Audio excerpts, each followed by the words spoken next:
What we're doing is presenting facts about an international agreement that 99% of the world thinks solves a vital problem in a way that will prevent Iran from getting a nuclear weapon. I have not yet heard a factual argument on the other side that holds up to scrutiny. There's a reason why 99% of the world thinks this is a good deal. It's because it's a good deal. Now keep repeating it like 99% of the scientists. This man is as full of it as I don't know what. James Woolsey, former director of the CIA and chairman of the Foundation for Defense of Democracies, chairman of the Foundation for Defense of Democracies, defenddemocracy.org. Mr. Woolsey, welcome back, sir. Thanks. Good to be with you. Always great to talk to you. You know, when you hear him say 99% of the world, and he repeats that, and he's yet to hear a convincing argument on the other side, I guess, among others, he's not listening or reading what you have to say and write. Well, thank you. I mean, this would be a perfectly reasonable agreement if it were with, say, Denmark.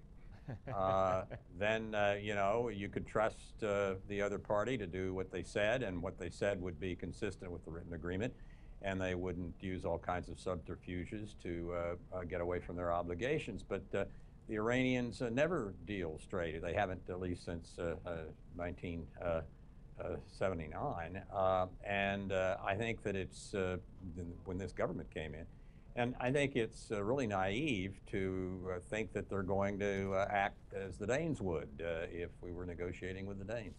All right, let's talk about beyond the Iranian agreement. Let's talk about Iran and North Korea and the threat of an EMP attack. An EMP attack, the result of which could be our grid system goes down, and I've heard estimates saying, you know, depending on how long it would last, 9 out of every 10 Americans could die. I mean, this is what we really need to be talking about in this country. I take every opportunity I have to get people like you on to do it, who are willing to do it and know what they're talking about, but not many people are.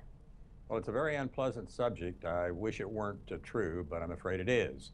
That you can create a solar radio highly charged wave not only by sitting and waiting for the sun to generate it, but by generating it with a small, even nuclear detonation on a satellite in low Earth orbit. And that's easy to do, because as soon as you have a nuclear weapon, even one just the size of what we dropped on Hiroshima, 10, 15 kilotons, and you detonate it when it's in a satellite on orbit, and it's easy to get something into a satellite on orbit. Orbiting a satellite's the first thing the Russians did, Sputnik, first thing we did. You don't have to have accuracy, you don't have to be re-entering, you're not shooting at a target on the other side of the Earth. You're just going to detonate something in a satellite as it passes over, say, the United States. You do that, and the two different types of radio waves that are generated will, from an altitude of 50 kilometers, even several hundred kilometers, knock out essentially the electric grids within a huge area. And that will have the effect of knocking out the ability to function of the 17 other infrastructures in the United States that depend on electricity, those being food, water, medical, everything we need to survive, telecommunications, everything. Yep.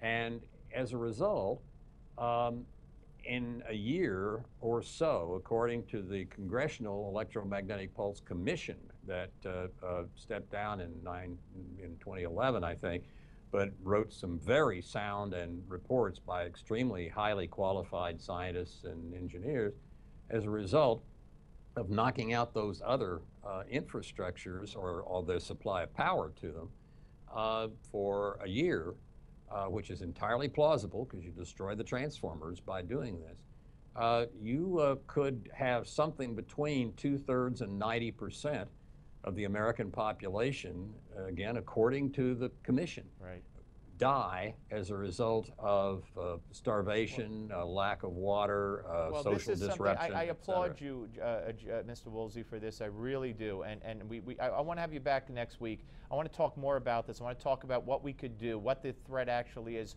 who the players would be. I want to go in depth with this if you'd be so kind as to come back next week. In the time I have remaining, you have any thoughts on the parole of Jonathan Pollard, which was announced today for November?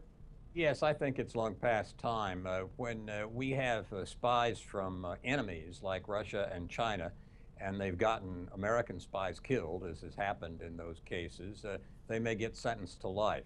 But spies for friendly countries such as South Korea, Philippines, Greece, typically spend 4, 5, 6, maybe 7 or 8 years in prison. Pollard's been there for 30. I opposed his release when he'd only been there for 5 or 6 years. But the time has come. Central Intelligence. But now, Yeah. I don't know why in the world one would say that you only keep a Greek-American spy for 6 years, but you keep Pollard. Mr. Woolsey, got to go. Thank you so much. We're coming back, folks. Don't go away.